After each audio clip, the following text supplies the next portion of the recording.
So hello everyone, welcome back to the channel. हमारा आज का टॉपिक है electric flux and Gauss's law. So let's start. और हमारा आज का सबसे पहला point of discussion will be area as a vector. So let's discuss area as a vector. अब आपको पता है कि area is a scalar quantity, but आज हम वही डिस्कस करेंगे कि ऐसी कौन सी कंडीशंस होंगी जिसमें area can behave as a vector quantity. Fine. So area can behave as a vector when, देखो दो केसेस हैं जब एरिया जो कि हमारा स्केलर क्वांटिटी है वो एक वेक्टर की तरह बिहेव करे। पहला case when surface is planar. ठीक है, अगर सरफेस की ज्योमेट्री है और वो एक प्लानर सरफेस है, अगर प्लानर ज्योमेट्री है सरफेस की, so in that case area can be considered as a vector quantity. और दूसरा, सरफेस इज एलिमेंट्री। एलिमेंट्री को हम डी से डिनोट करते हैं। Surface is elementary. अगर एक बहुत छोटा सरफेस है, एक बहुत माइन्यूट सरफेस को अगर हम कंसिडर कर रहे हैं जिसे हम डी के टर्म्स में भी मेजर कर सकते हैं, in that case area can behave as a vector. D आपको समझना है एलिमेंट्री, डी मींस बहुत स्मॉल। डिफरेंशिएशन करते हैं ना डी बाई डी एक्स, वही वाला डी दैट मींस एलिमेंट्री, बहुत स्मॉल सरफेस के लिए अगर हम एरिया निकाल रहे हैं, in that case area can behave as a vector quantity. Fine, यहां तक क्लियर है।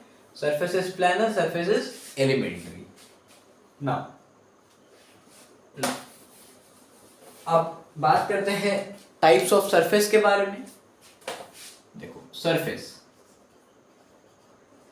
ब्रॉडली दो तरह के सरफेस होते हैं, one is the close surface and the open surface.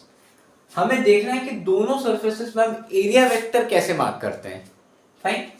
So let's say ये हमारा एक प्लेट है, पैरेलल प्लेट है, स्क्वायर प्लेट है। ये हमारा एक ओपन सरफेस हो गया। फाइन, ये हमारा एक ओपन सरफेस है। और इधर एक क्लोज सरफेस ले लेते हैं, लेट्स से एक स्फीयर ले लेते हैं। हाँ, ये एक हमारा क्लोज सरफेस है। अब हमें एरिया वेक्टर मार्क करना है। फाइन, ओपन सरफेस के लिए और क्लोज सरफेस के लिए। हम अब एरिया तो एज अ वेक्टर हम ट्रीट कर सकते हैं। हमने मान रखा है कि ये सरफेस प्लानर है, इसे मान लेते हैं सरफेस एलिमेंट्री है। ठीक है, दोनों कंडीशंस फुलफिल हो जाएंगे। अब हमें दोनों सरफेसेस, ओपन के लिए भी और क्लोज के लिए भी, एरिया वेक्टर मार्क करना है। तो देखो, जो हमारा ओपन सरफेस होता है, द ओपन सरफेस, उसके लिए area vector can either be outwards और can either be inwards. Open surface के लिए जो हमारा एरिया वेक्टर होता है वो बाहर की तरफ भी हो सकता है या फिर वो अंदर की तरफ भी हो सकता है। सो ओपन सरफेस में एरिया वेक्टर मार्क करने में कोई दिक्कत नहीं है। और जो हमारी क्लोज सरफेस है, बस इसमें एक चीज ध्यान रखना है कि क्लोज सरफेस की एरिया वेक्टर हमेशा बॉडी के आउटवर्ड्स, इस डायरेक्शन में एरिया वेक्टर कभी नहीं आ सकता है, क्योंकि ये क्लोज सरफेस है। सो हमेशा area vector will be outwards. Outwards कहीं भी एरिया वेक्टर, यहां भी आउटवर्ड्स हम कहीं भी एरिया वेक्टर मार्क कर सकते हैं। और यहीं पर हमारा जो ओपन सरफेस था, यहां भी इनवर्स एरिया वेक्टर, यहां भी इनवर्स एरिया वेक्टर हम कहीं से भी मार्क कर सकते हैं और आउटवर्ड्स भी कर सकते हैं। ये वाली मार्किंग हम इसमें भी कर सकते हैं। सो आप देख सकते हो क्लोज सरफेस के लिए दोनों है, inverse as well as outwards. Sorry, open surface के लिए दोनों है, inverse as well as outwards. और जो हमारा क्लोज सरफेस है उसके लिए सिर्फ आउटवर्ड्स है। सो फाइनली जो हमारे पास रिजल्ट निकल के आता है, that we consider outwards only. Close surface हो चाहे ओपन सरफेस हो, हम दोनों में आउटवर्ड्स कंसिडर कर लेंगे, सो कोई डिबेट का पॉइंट ही नहीं रहेगा। ओपन सरफेस में भी बाहर चलेगा, क्लोज तो में तो बाहर ही चलेगा। सो दोनों केसेस में हम एरिया वेक्टर का डायरेक्शन आउटवर्ड्स ही कंसिडर करते हैं। So there is no point of debate कि वो ओपन सरफेस है कि क्लोज सरफेस है। जैसा भी सरफेस आए, एरिया वेक्टर हमें आउटसाइड ही मार्क करना है। सो आई होप यहां तक क्लियर है, सरफेस क्लियर है, area as a vector clear है। तो अब टॉपिक की तरफ चलते हैं, that is the electric flux.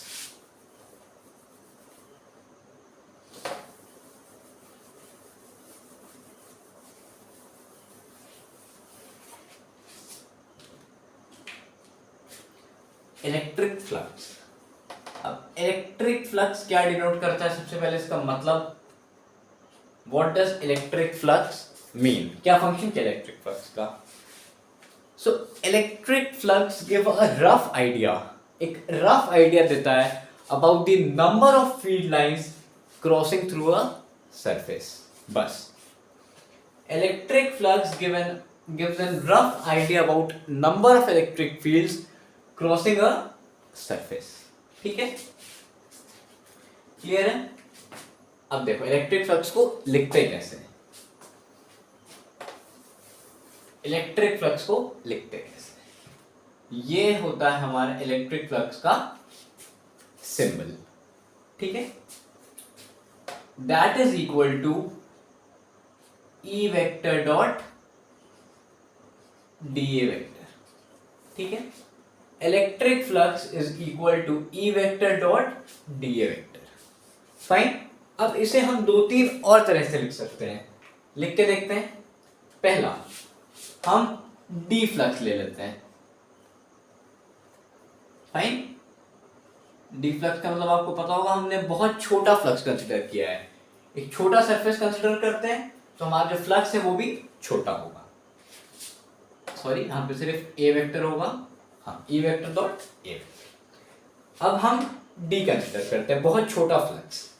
So D flux will be equal to E vector dot D A vector. अगर फ्लक्स छोटा है मीन सरफेस छोटा है, और सरफेस छोटा है मीन उसका एरिया भी छोटा होगा, इधर डी इधर B D.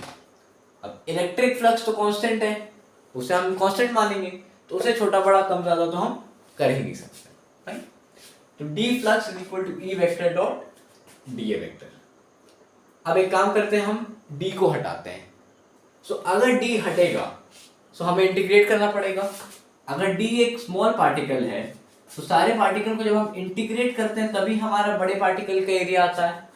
In this case flux आएगा, ये छोटे पार्टिकल का फ्लक्स था डी फ्लक्स। अगर हमें पूरे ऑब्जेक्ट का फ्लक्स निकालना है तो डी हटा के इंटीग्रेट करेंगे। ये बहुत बेसिक चीज है, इंटीग्रेशन का पहला रूल है। तो flux is equal to integral E vector dot D A vector, और इस केस में D A D S same होता है, एरिया वेक्टर ही होता है, ए लिखो चाहे एस लिखो, और इधर से डी हट जाएगा। So E vector dot A vector. Clear है? अब आता है एक कंडीशन। कंडीशन क्या है भाई? Let's take the condition. अब हमारे पास दो कंडीशन है। पहला, इफ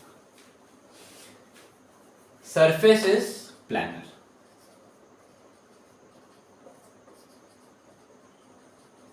और दूसरा, पहला है अगर हमारा सरफेस प्लैनर है, और दूसरा कंडीशन हमारा क्या बनेगा?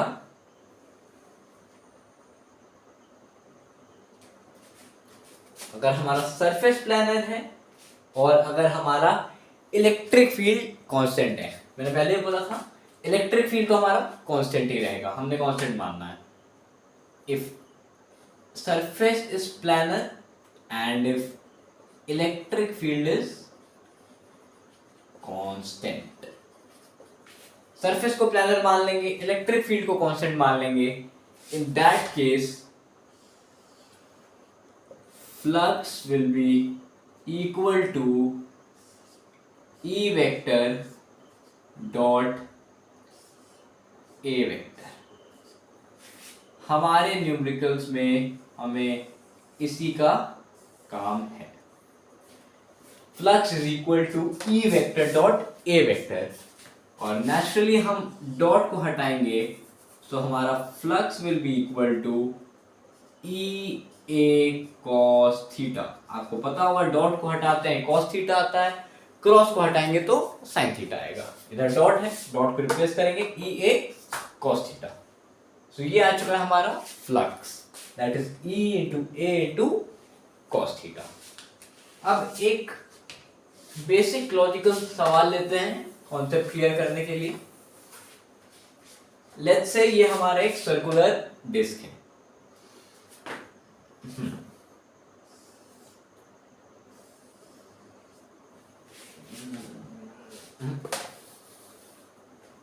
सॉरी, सर्कल नहीं था।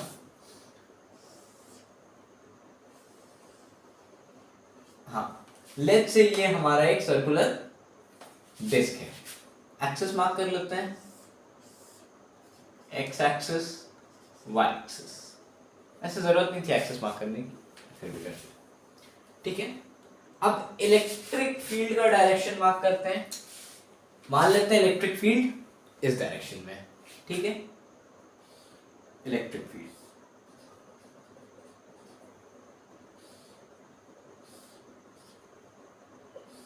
अब एक बात यहां पे नोटिस करनी है, ये जो गैप है इसके बाद यहां जो गैप है इसका मतलब होता है कि ये दे are passing through.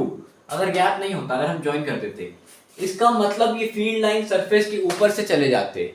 In that case हमारा फ्लक्स जीरो होता। हम उस पर बेस भी क्वेश्चन करेंगे, but they are passing through, so हमें शो करना है। सो गलती से भी हम इन लाइंस को ज्वाइन नहीं करेंगे, वरना that will show that they are passing above not through. हमें दिखाना है सरफेस के अंदर से फील्ड लाइंस पास हो रहे, ठीक है।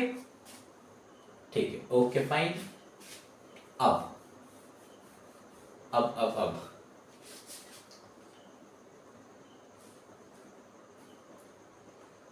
अब हम एक काम कर सकते हैं, एक इमेजिनरी लाइन बनाते हैं, इसको एक्सटेंड करते हैं,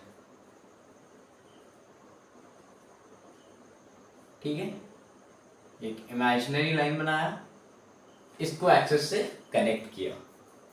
अब व्हाट वी ऑब्जर्व्ड, ये जो हमारा एंगल था that was 53 degree. Electric flux इस डायरेक्शन में है, सॉरी इलेक्ट्रिक फील्ड इस डायरेक्शन में। We are asked to find electric flux. Flux तो हमें निकालना ही है, फ्लक्स निकालना है। इलेक्ट्रिक फील्ड की डायरेक्शन गिवन है, और इलेक्ट्रिक फील्ड और ये जो हमारी बेस लाइन है उसके साथ एंगल गिवन है 53। अब हमें पता है flux is equal to E into A into cos theta. So put कर देते हैं, ई की वैल्यू हम चलो ई नॉट ले लेते हैं, E vector is equal to E not ले लेते हैं। ई नॉट एरिया, सर्कल का एरिया लेना है, यहाँ पे ए नहीं छोड़ना है। सर्कल का area pi are square, E naught pi are square cos theta is equal to cos 53। यही आंसर होगा, E A cos theta, E naught pi are square cos 53 degree. ये आंसर बिल्कुल गलत है। ये आंसर क्यों गलत है? ये फॉर्मूला हमने बिल्कुल ठीक लिखा, flux is equal to E A cos theta, but हमने गलती कहाँ की, ये कॉस 53 में। देखो जो भी हमारा एंगल है, theta is the angle between area vector and electric field. Electric field तो इस डायरेक्शन में है, बट क्या ये एरिया वेक्टर के साथ एंगल बना रहा है? नहीं। एरिया वेक्टर किस डायरेक्शन में है? आउटवर्ड। ये जो हमारा y एक्सिस है, this is denoting the area vector. अभी मैंने बताया था क्लोज सरफेस का एरिया वेक्टर हमेशा आउटवर्ड्स होता है, तो हमेशा आउटवर्ड्स होता है। तो इलेक्ट्रिक फील्ड का एरिया वेक्टर के साथ हमें एंगल देखना है। फाइन। तो ये हमारा इलेक्ट्रिक फील्ड है, ये हमारा एरिया वेक्टर है, ये 53 डिग्री है, So this will be our 37 degree. Electric field area vector इनके बीच का 37 है. जो 53 था originally that was between electric field और जो हमने एक्सिस मार्क किया था. फाइन. तो एक्सिस के साथ हमें नहीं देखना, हमें देखना है एरिया वेक्टर के साथ. ठीक है. और अगर एक्सिस में कंफ्यूजन है, बोलोगे एक्स एक्सिस भी तो बाहर की तरफ है, हमने एक्स के साथ क्यों नहीं लिया 53. सो इन दैट केस आप एक्सिस को हटा दो, अपने मन से एक एरिया वेक्टर ड्रॉ कर लो और एक imaginary line that will connect. ठीक है. एरिया वेक्टर बाहर की तरफ, इमेजिनरी लाइन जो कनेक्ट करेगी इलेक्ट्रिक फील्ड और इमेजिनरी लाइन, एंगल 37 डिग्री. इसको इधर ही बनाना या फिर एंगल इधर से ले लेना, जैसी आपकी इच्छा. ठीक है. 37 डिग्री. सो ये आंसर हमारा सही होगा अगर हम लिखेंगे cos 37 डिग्री. अब ये आंसर बिल्कुल सही है. ठीक है सर.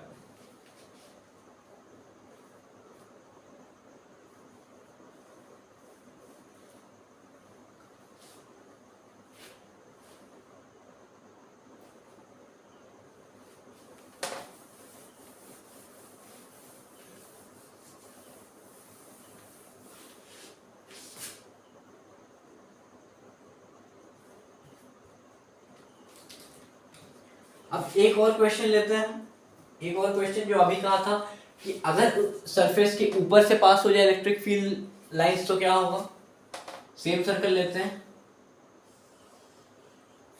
ठीक है. अब इस केस में हम इलेक्ट्रिक फील्ड लाइंस ऊपर से लेते हैं. ये अब आपको ये चीज नोटिस करनी है कि ये जो फील्ड लाइंस है वो इस सरफेस के थ्रू नहीं पास कर रहे हैं, they are passing above the surface. So इस केस में फ्लक्स को जीरो होना है और हमें वो प्रूफ करना है. ये इलेक्ट्रिक फील्ड. अब कैसे प्रूफ करें electric flux is zero. We know flux is equal to E A cos theta. ठीक है. ई की वैल्यू फिर से ई नॉट ले लेते हैं.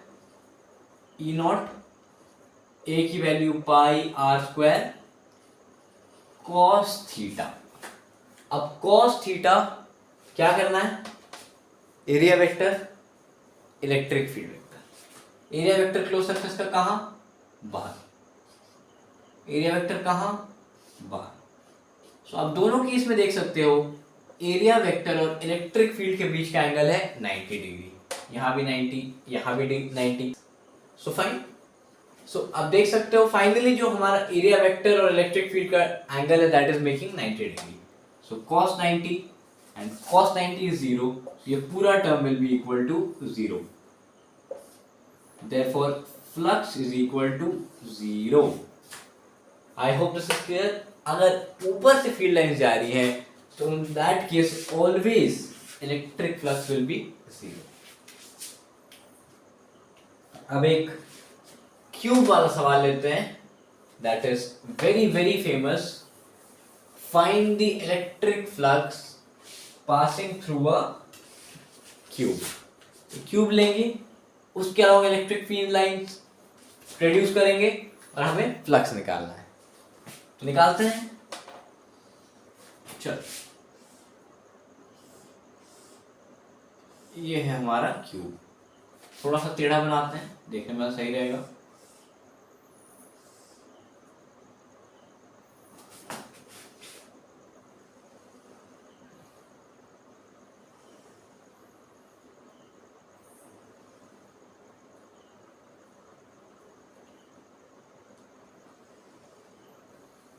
फाइन.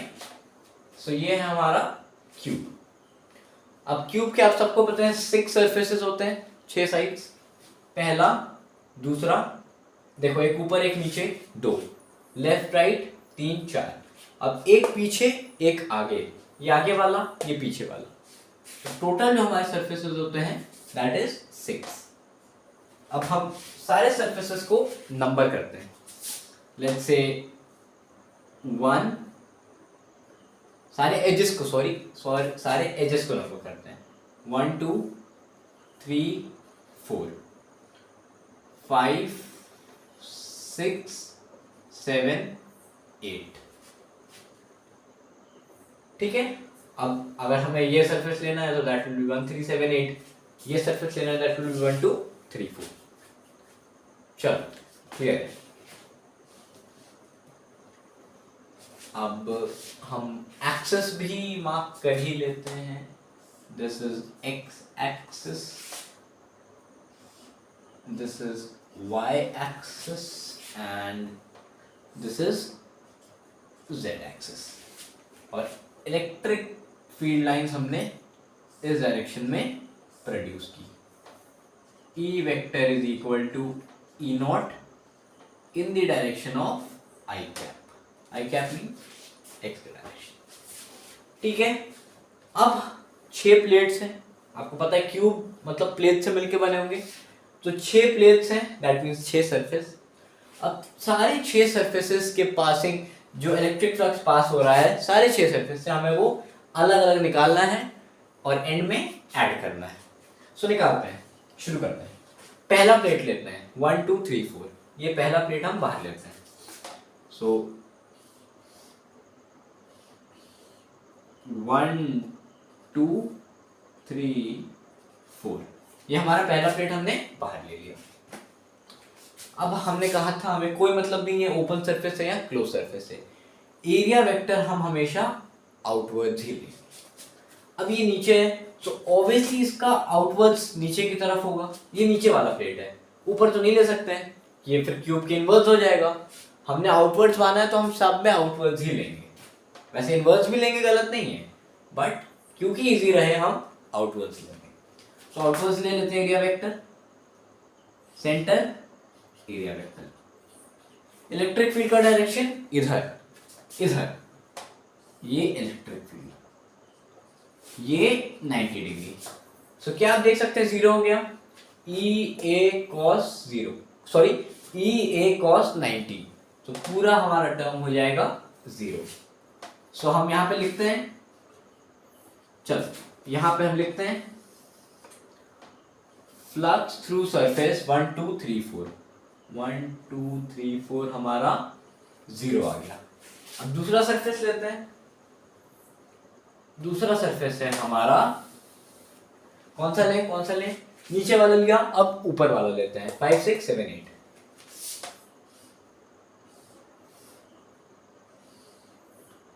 5 6 7 8, एरिया वेक्टर आउटवर्ड्स, ऊपर वाला प्लेट है, आउटवर्ड्स मतलब क्यूब के बाहर, ठीक है। सेंटर ये एरिया वेक्टर, इलेक्ट्रिक फील्ड इधर आ रहा है, आप देख सकते हो आई कैप क्या लॉन्ग है, ये इलेक्ट्रिक फील्ड। अब फिर से देखो ई ए कॉस 90, ये बना 90 degree, electric field area vector के बीच का angle 90 degree. So E A cos 90 0, सो ये सरफेस भी 0, तो फ्लक्स थ्रू 5 6 7 8 ये भी इक्वल टू 0। अब कौन सा लें, अब ये बाहर वाला और ये अंदर वाला लेते हैं, साइज वाला हम एंड में लेंगे, ये बाहर वाला और उसके जस्ट पीछे वाला। So let's take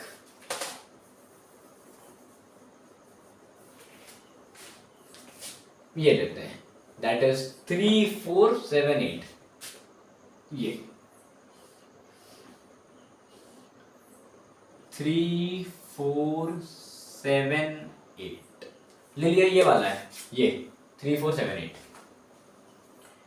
area vector outwards. तो ये है इस केस में इधर आउटवर्ड्स। सो इधर आउटवर्ड्स दिखाने के लिए फिलहाल तो हम यही डायरेक्शन मार्क कर सकते हैं, दरअसल ये ऐसे आएगा। और इलेक्ट्रिक फील्ड इधर, फिर से देखो ई ए कॉस 90, एक्चुअली में ये ऐसा है, ये इधर एरिया वेक्टर आउटवर्ड्स इधर, इलेक्ट्रिक फील्ड का डायरेक्शन इधर। हमने दिखाया इधर नीचे की कोई और ऑप्शन नहीं है, तो दैट इज अगेन cos 90 ही बन रहा है, cos 90। तो लिखते हैं फ्लक्स थ्रू 3 4 7 8 ये भी इक्वल टू 0। अब बचा हमारा इसके जस्ट पीछे वाला प्लेट, लेते हैं। जस्ट पीछे वाला प्लेट क्या होगा, 1 2 5 6, एकदम पीछे वाला बैक साइड प्लेट, 1 2 5 6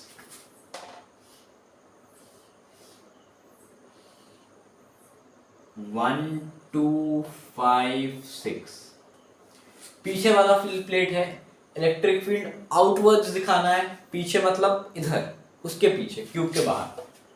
सो हम इधर ही शो करेंगे एरिया वेक्टर। इलेक्ट्रिक फील्ड इधर ही आ रहा है, ये इलेक्ट्रिक फील्ड, फिर से ई ए कॉस 90। अब इसमें क्या हो रहा है, ये पीछे, ये टिप से देखो, इलेक्ट्रिक एरिया वेक्टर बाहर जा रहा है, इलेक्ट्रिक फील्ड इधर जा रहा है। सो अल्टीमेटली ये भी बना cos 90 ही।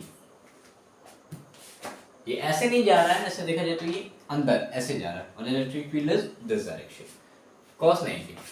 सो ये भी हमारा जीरो हो गया। Flux through 1 2 5 6 equal to 0। अब आएगा ट्विस्ट, क्योंकि अब जो दो प्लेट्स बचे हैं हमारे पास, उसका फ्लक्स जीरो नहीं होगा।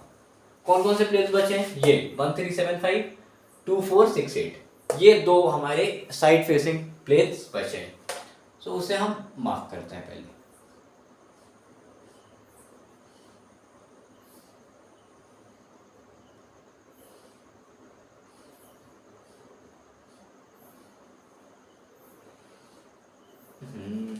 चलो इसको भी मार्क कर लेते हैं।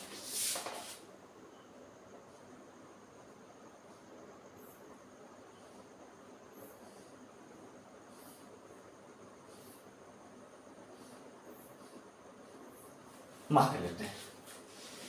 अब ये दो प्लेट्स आप देख रहे हो हमारे पास हैं, ऐसे ही बनाते हैं इसे।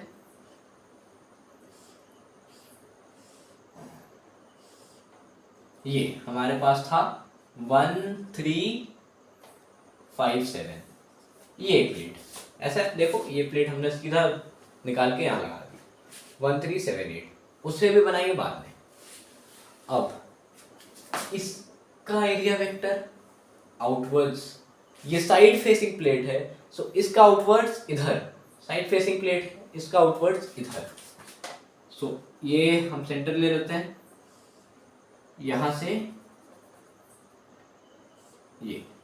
ये एरिया वेक्टर बाहर, इलेक्ट्रिक फील्ड किधर आगे, ये इलेक्ट्रिक फील्ड, एंगल कितना 180 डिग्री, देखो दोनों ऑपोजिट है, एंगल 180। सो फ्लक्स क्या बनेगा, E की वैल्यू है E नॉट, आई क्या डायरेक्शन बता रहा है यार, वो वैल्यू नहीं है, E नॉट, A की वैल्यू, हाँ अब देखो सारे स्क्वायर प्लेट्स हैं, तो हम सबका साइड लेंथ A ही मान के चलेंगे। अब एरिया, एक स्क्वायर के एरिया साइड इनटू साइड, देखो प्लेट तो अल्टीमेटली स्क्वायर है, so area side into side, सारे साइड्स ए हैं, तो ए का square a square, E not a square cos 180 degree. So final जो हमारा फ्लक्स हो जाएगा that will be minus E not a square, 180 minus कर देगा, E naught minus E not a square. So लिखते हैं हम flux through 1357 is equal to minus E not a square. अब हमारा लास्ट प्लेट बचा, ये वाला लास्ट प्लेट बनाते हैं, इसका भी फ्लक्स जीरो नहीं आएगा। लास्ट प्लेट बनाते हैं, ये ऐसे,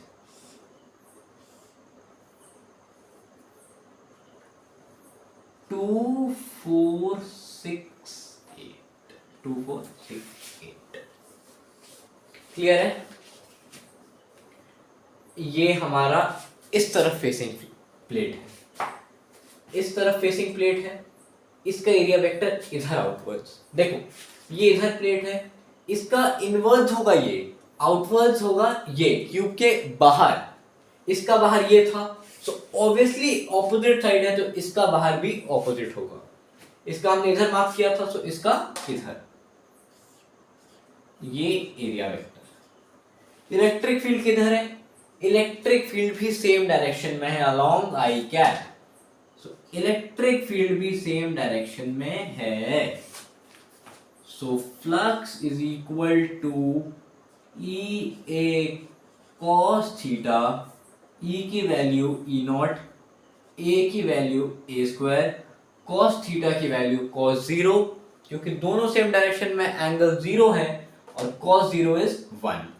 सो फाइनल जो हमारा फ्लक्स आया passing through 2 4 6 8 that is equal to E not a square. हमसे पूछा गया था find net flux passing through the cube. So net flux क्या होगा? सही जवाब net flux will be zero. सबको ऐड करते हैं। Net flux equal to 0 0 0 minus E not a square plus E not a square, zero. देखो ऊपर वाले में तो कोई दिक्कत नहीं है, बचा दो प्लेट, एक ये एक ये, एक का माइनस एक का प्लस, अल्टीमेटली दोनों कैंसिल, हमारा जो नेट फ्लक्स आएगा दैट विल बी जीरो। सो इससे हमें क्या पता चलता है? एक बहुत इंपॉर्टेंट कॉन्सेप्ट है, flux passing through a cube is always zero. कोई भी सवाल आए, सॉरी हाँ, कोई भी सवाल आए जिसमें क्यूब से पास हो रहा, क्यूब के थ्रू फ्लक्स निकालना है, that will always be zero. Cube में कुछ ऑब्जेक्ट रख देंगे, यहां कोई ऑब्जेक्ट रख देंगे, हमसे कभी भी पूछा जाएगा फ्लक्स क्या होगा क्यूब के थ्रू, हमेशा जीरो ही होगा। कोई भी सवाल आए अगर क्यूब और फ्लक्स से रिलेटेड है तो हमेशा flux will be zero. But एक चीज हमें फिर से वही चीज नोटिस करना है, flux should pass through the cube. देखो क्यूब के अंदर से जाना चाहिए। अगर हम ऐसा एरो बनाए, अगर हम ऐसा एरो बनाए that means above the cube, अगर हम दिखाएं flux is passing above the cube, इस केस में भी तो फ्लक्स जीरो ही होगा। अगर सरफेस के ऊपर से जा रहा है वैसे भी जीरो, बट हमने क्या देखा, सरफेस के अंदर होते हुए जा रहा है फिर भी फ्लक्स जीरो ही है। सो यही फंडा है क्यूब का, कैसा भी हो इलेक्ट्रिक फ्लक्स जीरो ही आएगा। फील्ड लाइंस को जैसे भी प्रोजेक्ट करो, अंदर बाहर ऊपर नीचे कैसे भी प्रोजेक्ट करो, net flux passing through the cube is always zero. अब एक और सवाल लेते हैं, that will clear 100% of your doubt. एक और सवाल लेते हैं,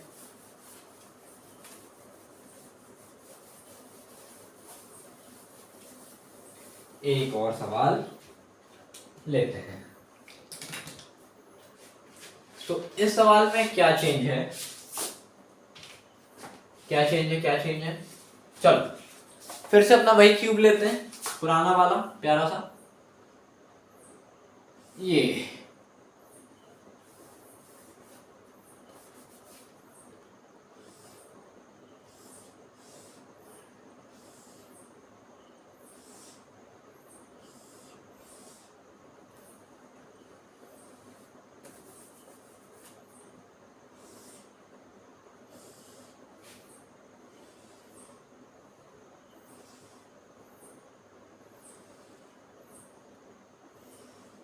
ये फिर से हमने अपना क्यूब ले लिया। अब इस बार हमें नोटिस करना है क्या डिफरेंस है। इस बार एक्सिस में डिफरेंस है, जो हमारा स्टैंडर्ड एक्सिस है उसमें डिफरेंस है। इस बार हमारा ये है y एक्सिस और हमारा सॉरी x एक्सिस ज्वाइन कर देते हैं हम, चलो, और ये है हमारा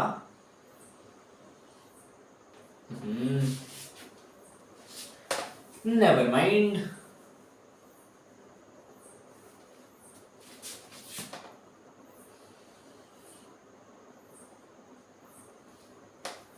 चलो ये है हमारा x एक्सिस। वरना अगर चाहूं तो इस और हम आगे इलोंगेट कर देते हैं, ये यहां से निकलेगा, ये है हमारा x एक्सिस। छी चलो, ये हमारा y एक्सिस, ये हमारा x एक्सिस। अब क्या हमने नोटिस किया कि क्यूब के हर प्लेट का साइड लेंथ ए ही है अभी भी, इसमें कोई दिक्कत नहीं है। हमने नोटिस किया कि ओरिजिन से एक डिस्टेंस पे इस क्यूब को रखा गया है। अब जो हमारा इलेक्ट्रिक फील्ड है दैट इज वेरिएबल। अब इलेक्ट्रिक फील्ड कांस्टेंट नहीं है। पिछला जो हमने लगाया था that was for constant electric field. अब इस केस में सरफेस से, सॉरी, ओरिजिन से ए डिस्टेंस पे इस क्यूब को रखा गया है। ए डिस्टेंस यहां है अपना क्यूब। सो अब देखो, क्यूब की साइड लेंथ भी ए है और ओरिजिन से उसे रखा भी गया है ए डिस्टेंस पे। और हमें गिवन क्या है, E vector is equal to E not x I cap. X variability show कर रहा है, एक्स हमारा वेरिएबिलिटी शो कर रहा है कि जो हमारा इलेक्ट्रिक फील्ड है दैट इज वेरिएबल, क्योंकि ओरिजिन पे, सेंटर पे नहीं रखा गया है इसे, एक डिस्टेंस, ए डिस्टेंस पे रखा गया है। सो ये हमारा वेरी कर सकता है, करेगा। निकालते हैं, क्या करना है, वही फ्लक्स निकालना है। सो देखो, इसमें भी क्या है, हमें इन सारे सरफेसेस के लिए सॉल्व नहीं करना है। यहां जीरो होगा, यहां भी जीरो होगा, यहां भी जीरो होगा, 4 सरफेसेस पे जीरो होगा। हमें निकालना है यहां पे, जो हमने पिछले में किया, ठीक है।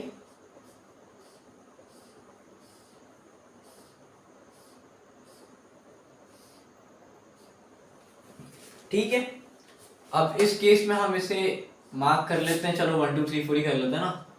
1 2 3 4 5 6 7 8, 1 2 3 4 5 6 7 8, 2 प्लेट हैं, एक इस तरफ एक उस तरफ। अब दोनों के थ्रू हमें फ्लक्स निकालना है। सो ले लेते हैं इधर 1 2 3। इलेक्ट्रिक फील्ड अभी भी इधर ही है, आई कैप मीन्स इधर। सो ये सेंटर, इलेक्ट्रिक फील्ड का डायरेक्शन, एरिया वेक्टर उधर, ये सेम है, अभी तक सब कुछ सेम जा रहा है 180 डिग्री। सो हमारा क्या आएगा, अब इस केस में जो हमारा ई वेक्टर आएगा that is e not. So E not लिख लेंगे, एक्स, एक्स वेरिएबिलिटी। अब ये जो हमारा सरफेस है वो ओरिजिन से कितनी दूरी पर है, देखो। चलो इसी से काम चलाना पड़ेगा। ये हमारा स्टैंडर्ड ओरिजिन है, ठीक है, स्टैंडर्ड लाइन है। ये हमारा सरफेस है, इसे मान लेते हैं हमारा सरफेस है। अब यहां से यहां की कितनी दूरी है, हमें गिवन है a। सो इस केस में जो x होगा, जो वेरिएबिलिटी है दैट विल बी a, जो डिस्टेंस हम उसे ले लेंगे। ई नॉट a इनटू, पहले फॉर्मूला लिख देता हूं, सॉरी ये फ्लक्स होगा, flux is equal to E A cos theta. अब e के जगह पे हमने ई नॉट एक्स लेना है। ई नॉट ले लिया, x कितना a भी ले लिया। अब एरिया कितना, साइड इंटू साइड, ए स्क्वायर कॉस 180 डिग्री, ठीक है। सो हमारे पास जो फ्लक्स आया that will be minus E not a का क्यूब। देखो ए इंटू ए स्क्वायर, ए का क्यूब। अब इस डेटा को हम इधर रहने देते हैं। अब निकालते हैं इस प्लेट का। देखना यहाँ पे एक अच्छा ट्विस्ट है, बाकी ऐसे क्वेश्चन में ज्यादा डिफरेंस नहीं है, खाली वेरिएबिलिटी शो करना है, पुट करना है। ये प्लेट हमने निकाल के यहां बना लिया। 5 6 7 8, एरिया वेक्टर बाहर, अभी एक्सप्लेन किया था एरिया वेक्टर। इलेक्ट्रिक फील्ड भी बाहर ही है, ये हमारा इलेक्ट्रिक फील्ड। अब इस केस में निकालते हैं फ्लक्स। फ्लक्स क्या होता है, यहां भी लिख देते हैं formula, flux is equal to E A cos. यहाँ पे लिख देते हैं flux is equal to E A cos theta. E की जगह क्या लेना है, E not x, E not.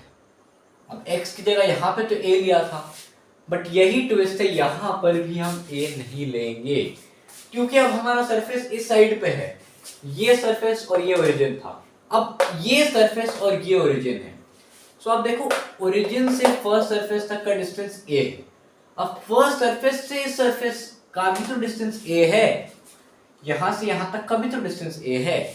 सो जो हम ये सरफेस लेंगे that is the outside facing इधर, that is only a from the origin, और ये जो है हमारा उस साइड फार एंड वाला सरफेस ए प्लस ए, ठीक है, तो 2a लेंगे, ई नॉट एक्स की जगह 2a, ए की जगह तो ए स्क्वायर ही लेंगे, कोई दिक्कत नहीं है, cos 0 is 1, so flux is equal to 2 E not a cube.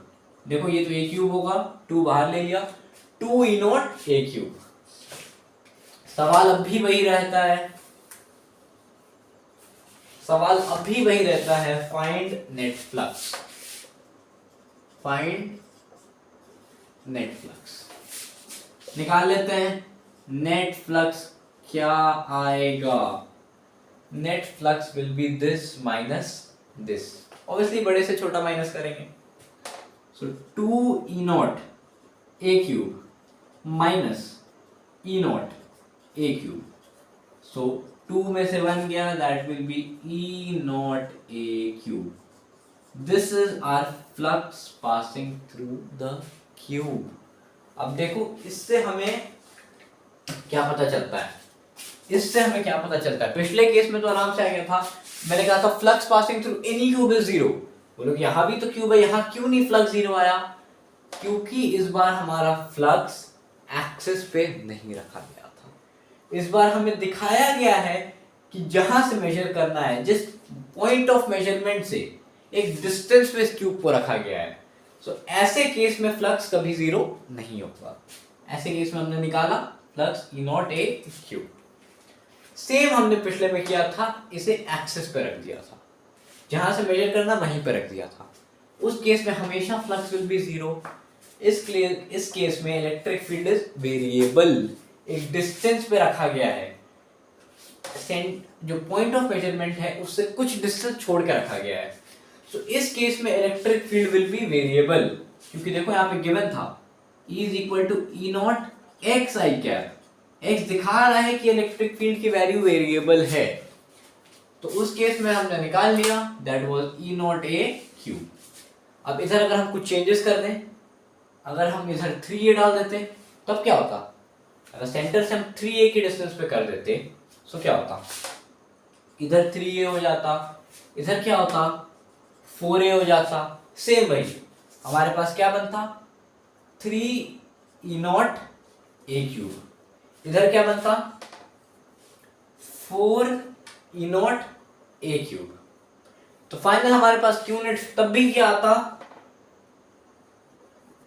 4, और ये तो -3 रहेगा ही, cos 180, 4 E not a cube minus 3 E not a cube, तब भी हमारे पास जो फ्लक्स आता that was E not a cube. अगर कोई बहुत मेजर चेंजेस करके जाए तब अलग है, बट फिलहाल हम एक्स ही लेते हैं, बोर्ड लेवल पे तभी आता है, in that case net flux is e not a cube.